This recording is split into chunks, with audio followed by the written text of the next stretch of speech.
it's a money fight, I get you, and you want to make money. But at some point in time, if you keep telling us that you're taking boxing seriously and you want to be recognized as a big-time boxer / fighter, you're gonna have to fight somebody closer to your age, who is a contender at the very least. Full fight announcement, another circus act, another clown show.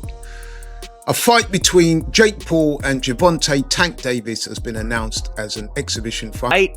That I couldn't believe, that was too insane and honestly just baffling to think would be a real fight in 2025. Remind you that combat sports are the craziest sports on the planet. Stephen A. Smith was blunt in his reaction to the announcement of Jake Paul versus Gervonta Davis, labeling it more of a spectacle than a serious contest.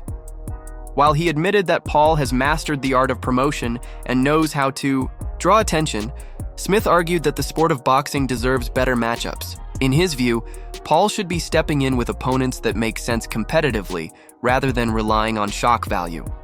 To Smith, this fight represents entertainment taking priority over real competition. I've always been a fan of Jake because I think that what Jake tries to do for the sport of boxing, I think people don't realize the importance of him being able to promote for himself and not being reliant on the promoters who I believe has held the sport hostage. The only critique I've ever given Jake, I just want Jake to fight boxers. Like Nate Diaz, we know his reputation. We know the man can fight. We know in the octagon he could be something special. But we know you breathe on him, he starts bleeding. It's a fair critique. And you know what? He should fight boxers. But then again, should he? Because I'll tell you why. If you're a human who can rake in $6 to $10 million fighting people that you know you're going to beat, and you want to build a resume and a record that's impressive with a good highlight reel, you got to be strategic about this shit. Jake's 25, 26. He's got so much time. Yeah, but what I'm saying is, I get where you coming from. All I'm saying is, we don't know your skill set because you haven't been in there with anybody really skilled. Many analysts see Jake Paul's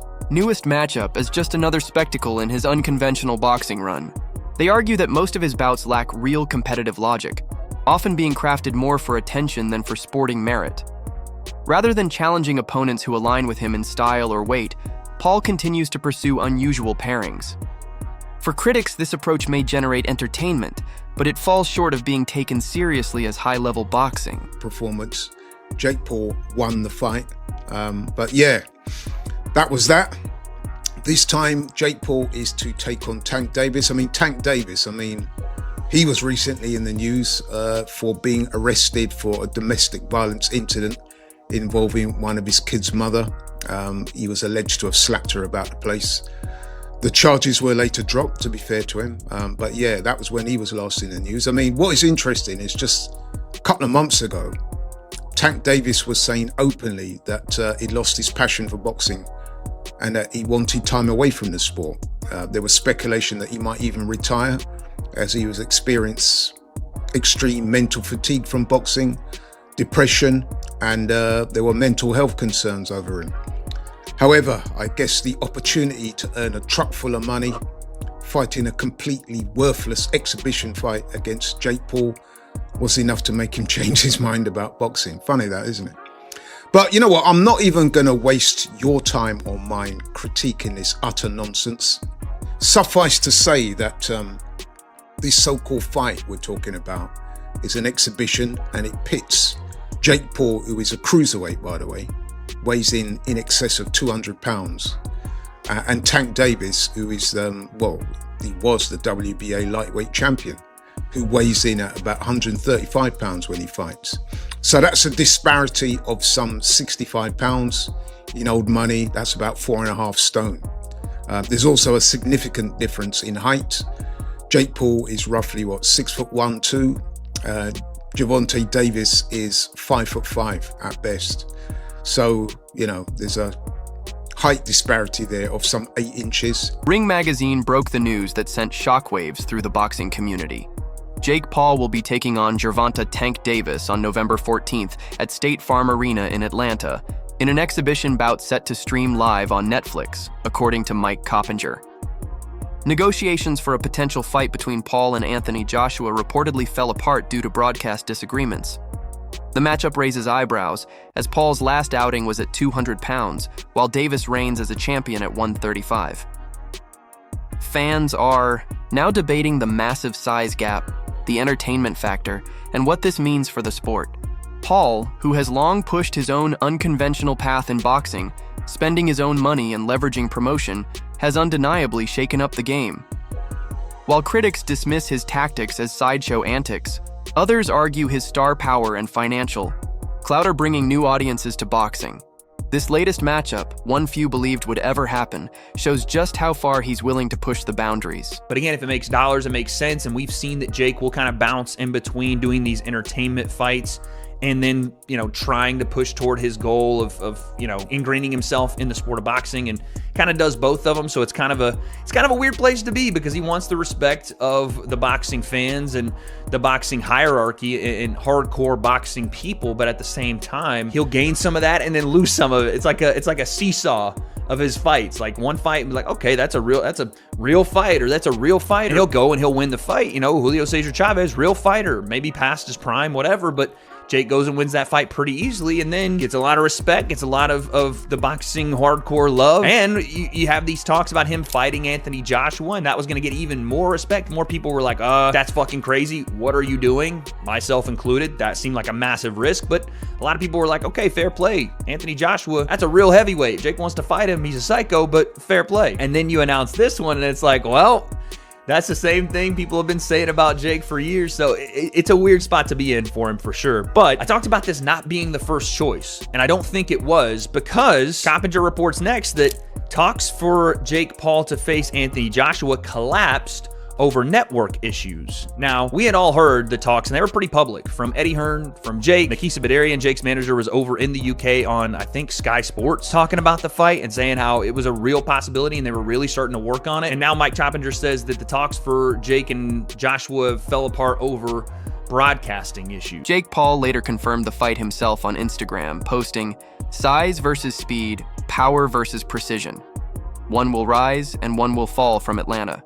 Streaming live worldwide on Netflix Friday, November 14th. His announcement only added fuel to the hype, turning the exhibition into a global talking point. Veteran boxing analyst Teddy Atlas also weighed in, acknowledging Paul's unconventional rise. Atlas noted that, love him or hate him, Paul deserves recognition for consistently landing the fights he pursues, a process that takes persistence, financial risk, and sacrifice. He highlighted how Paul, once dismissed as a YouTuber dabbling in the sport, has put in years of real training under top coaches, sparred with professionals, and steadily improved inside the ring. While boxing purists continue to mock his background, Atlas argued that Paul's progress and commitment cannot be ignored, proving just how much he has invested to carve out his unexpected place in the sport. That I gave too much credit to Paul. Why? He's done a hell of a job to put himself in this position. He sold himself, he sold his dream, he took his dream, he took his idea, and he put it out there, and he made it happen. Give him credit for that. And he made it happen. And he took risk along the way. Yeah, he picked his spots. He's in the driver's seat. He gets to pick his spots. He's the one bringing the money. He's the one promoting. Yeah, he's the name. He made himself that. Coming from where he came from, with all his followers and the whole thing, and just the uniqueness of what he was doing. But he has learned along the way. He's not a top guy yet. No, I don't know that he ever will be. He didn't have that amateur background and the things that you usually need to be a top guy. But he has improved. He is a work in progress. He is a guy that you got to give him credit that he's respected the sport. He went out there, he's worked hard at it, and he's gotten himself into this position. Having said all of that, this might be a step too far. Now, when I say it, I'm also, I try to be responsible. I've been in this game 50 years, so I know where not to step, where you could twist an ankle, or worse, you could break a leg or fall down. When I say that with the understanding too that Joshua's coming off being knocked out. The crew at TalkSport reacted sharply to the Jake Paul versus Gervonta Davis announcement, calling it an uneven matchup from the start. Their biggest concern centers on the huge weight gap. Davis, a natural lightweight at 135 pounds, has built his reputation on knockout power in his own division. But facing Paul, who walks around nearly 60 pounds heavier, raises questions about fairness and legitimacy. For them, it underscores a familiar criticism of Paul's matchmaking. He often selects opponents who are either undersized, past their best years, or come from outside traditional boxing. While Davis is still at the top of his game, his size. Disadvantage against Paul makes this clash highly questionable. Netflix, and that's probably where the problem was. So I think that fight is sort of like dead and buried in the water. And we get Gervonta Davis, man, like you guys said it. He's a 135-pound world champion, lightweight world champion. The guy's my height. He's 5'5", and Jake Paul is a cruiserweight. You know, he walks around at sort of like 15 stone. So, and it's an exhibition. So look, if you buy into that, then yeah, fine. But it's not one for me. Spence, let me ask you this: if you were European champion, right? Yes. Before you had to retire, so that you were European champion. If you were, how tall are you? What are you at? 4'8", 4'9"? 5'5". 5'5". Okay. If you were in your pomp at European champion and you were 5'5" and you were fighting Jake Paul, would you fancy your chances?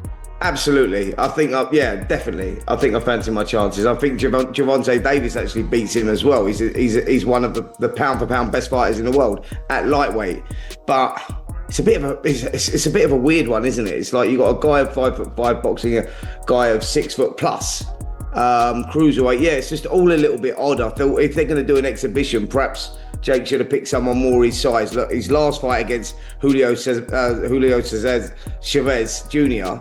Was at cruiserweight. Chavez Jr. was a former world champion at middleweight himself, and that sort of made sense. And it was a good win for Jake Paul. You know, he come out there and he beats an ex-world champion. He gets a little bit of credibility, and you go, right, now you're heading in the right direction. Analysts from Boxing Scene also weighed in, stressing that this matchup puts Gervonta Davis in a no-win situation. On one hand, Davis is the smaller man, but brings an undefeated record and a reputation as one of the sport's most dangerous punchers. On the other hand, taking on a much bigger opponent carries major risks. If Davis loses, many will dismiss. It is simply a matter of size.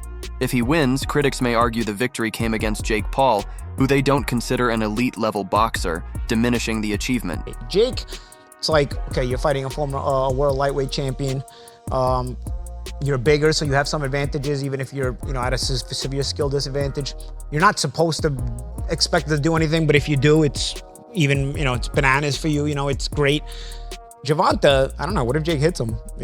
Jake's a big guy. I don't know if Gervonta stood next to Jake. Jake's a big guy. Yeah, he's a big dude. Yeah. And Gervonta is small even by lightweight standards. Right.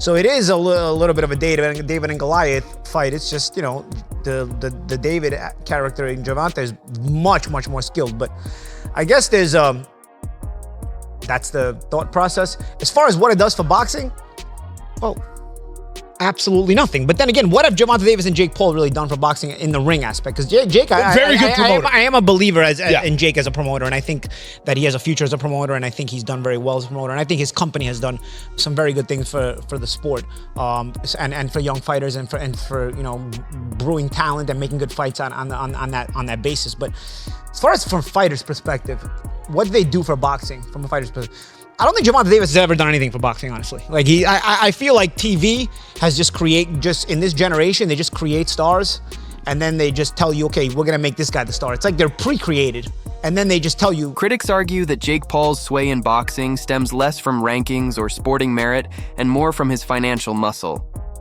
Analysts note that his wealth and promotional reach allow him to arrange matchups that often bypass the sport's traditional structures.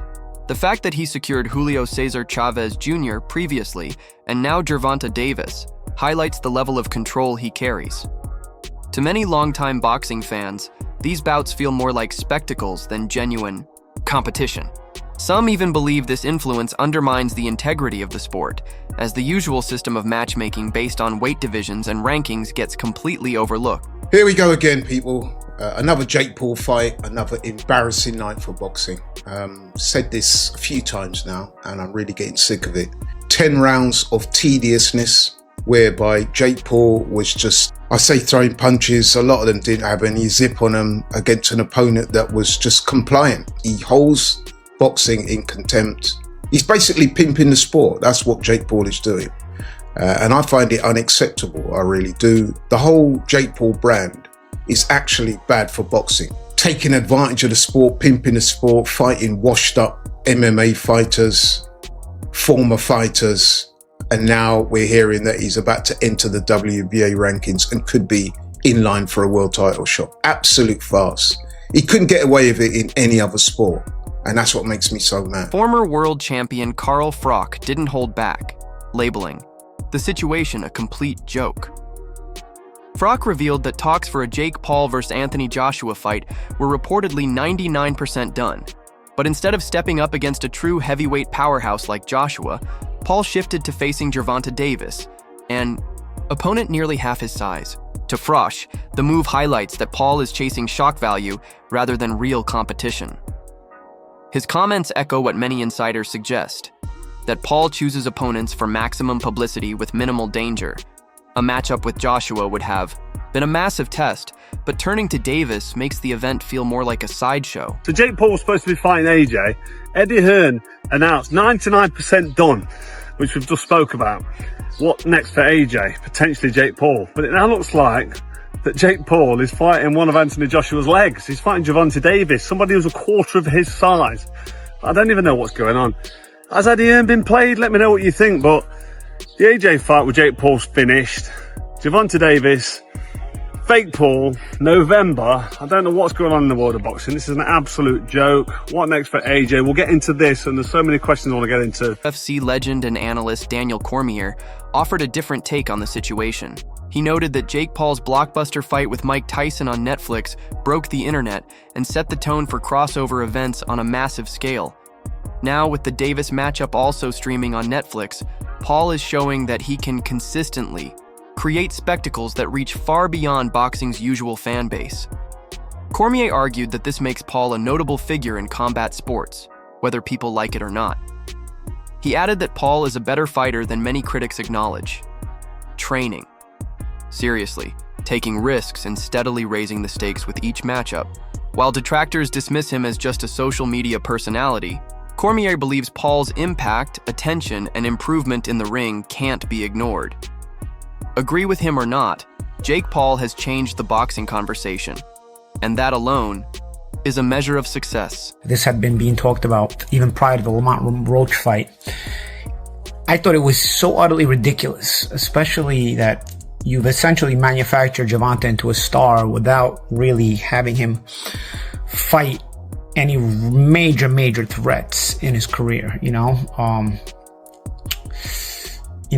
I know the groupies are gonna say somebody like saying, well, if Leo Santa Cruz is the biggest name on your resume, you got a problem. Like Santa Cruz was probably dying shot by the time he fought Gervonta Davis. Santa Cruz, who 90% of his own resume was against guys you never heard of. And again, it was a one directional fighter who started at bantamweight and they fought at 130. That's your best win. Pedraza's a solid win, I thought, even though it was a weight drain Pedraza, and Pedraza was so weight drained that he'd actually already lost to Edna Cherry and should have already not been champion by the time Gervonta fought him, but they robbed Edna Cherry in that IBF title defense of Jose Pedraza, so that Pedraza remained champion. I remember because I worked that show and commentated that fight. So it's a sneaky good win, but it's sort of below the radar, not that good of a win. He had a weight drain Pedraza who went up to lightweight and actually fought better once he didn't have to weight drain himself, and who had been struggling already at 130 prior to being knocked out by Davis. Like I said, he'd already lost to Cherry and was lucky to keep the title in the Cherry fight at 130. So Cherry, mind you, a guy that I beat way back in the day. I don't know. It's I beat him easily, like 9 out of 10 rounds, 10 out of 10 rounds, something like that. I don't know. I really don't know what to make of this, man. I sure as hell love to hear the comments. It's gonna generate curiosity for sure. Jake Paul is huge. I mean, this is like, he's going to be almost a foot bigger than Gervonta Davis. This is an exhibition, so there's not going to be an official winner unless it's a stoppage. So things like glove size, ring size still has to be dictated and figured out. I don't know. I don't know what you do with this. I don't know what boxing's coming to. This is what happens when you manufacture a star instead of letting stars organically create themselves. Woodley, twice. Big numbers. Jake Paul fought against Tommy Fury. Big numbers. Jake Paul, who I believe, and I have told you guys this time and time again, he's much better than people give him credit for. One, Jake Paul is not an amateur fighter, like some try to say. Jake Paul has money, so Jake Paul is getting trained by the best boxing coaches that money can buy. He's full-time boxing. There are a lot of people that say he may do some other stuff. I don't know who he was going to fight that was saying that he was juiced up and he was ignoring him. Or was it Logan Paul? One of them. But at the end of the day, this kid's training to be the best fighter in the world, or the best as he can be, and he understands what losing would do to the perception of who he is in fighting. We were yelling so much about him fighting someone. Fight somebody your size. Fight somebody, a real boxer. Stop fighting MMA guys. There were so many things that people were mad about in regards to his level of competition and the people he was competing against. Well, today we learned that Jake Paul has his next opponent. His next opponent is by far the most credentialed guy actively. Many I want to jump down my throat and say, well, Mike Tyson is actively. That wraps up today's breakdown. Thanks for watching, and make sure to stay tuned for more updates.